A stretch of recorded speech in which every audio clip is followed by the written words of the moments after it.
Hello there, this is Brian, your art introduction to art professor, and I'm here with discussion number 13, Surrealism and its Legacy. This discussion post is actually related to a question that is part of your graded activities for the week. So I actually recommend completing this discussion post first before you complete your graded activity for the week. And some of the research that you're doing for this discussion post can actually be applied to your graded activity, okay?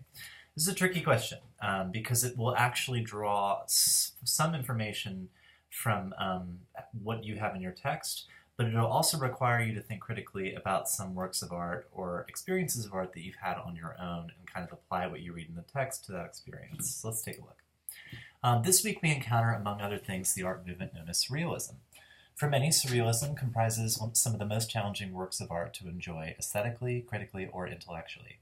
In short, Salvador Dali is a far cry from Monet's Water Lilies. Surrealism was truly a shift in the movements of art history up to this point.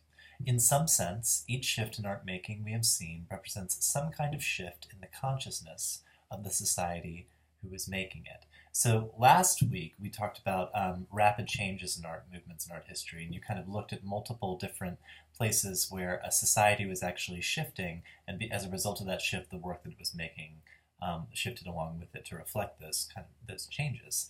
Surrealism is no different. This represented a shift in culture that was unique to the times, and the types of changes that was reflected in this work were indicative of this period. But the movement's truest disciples actually took the idea of sense or sense making and just got rid of it. They threw it out the window. So what does that mean? And I think your book actually starts to go into that, but I'd like you to think about that a little bit more, because this has had tremendous implications in the history of art and still influences much of the art and culture we enjoy and create today. For this week's post, I would like you to discuss and describe a work of art that exists today and was created within the last 10 years, from 2007 on, that has its roots in Surrealism. Think carefully. This could be a painting, illustration, work of film or television show, or even a work of architecture or graphic design. So I will actually do something I don't normally do and give you an example of what I would consider to be a satisfactory answer to this question, which would be the television show Twin Peaks.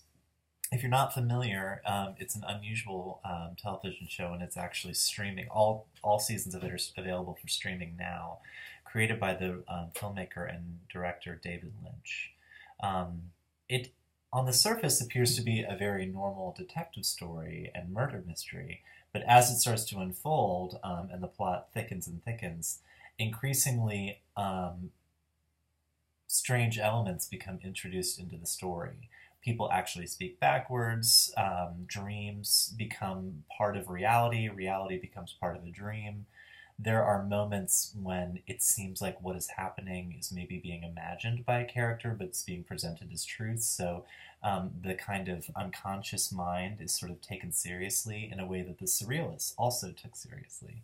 And so, in short, it's a work of art being made today, because actually one of the most recent seasons was filmed within the last year, after the initial seasons were filmed in the early 90s. It's a work of art being made today that owes its roots to Surrealism. The putting together of two or more separate elements that on the surface don't make sense together, and actually trying to force them to make sense together, that is a technique that is employed heavily by David Lynch, the writer and director in this television series. So without Surrealism, we would not have Twin Peaks. And if you haven't seen Twin Peaks, I totally recommend it. It's out of control weird, one of the craziest things you've ever seen in your life, and it's great. I'm a big fan.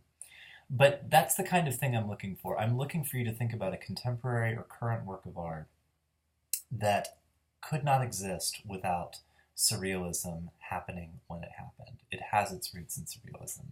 Good luck. I look forward to watching your videos and reading your discussions. Thanks so much.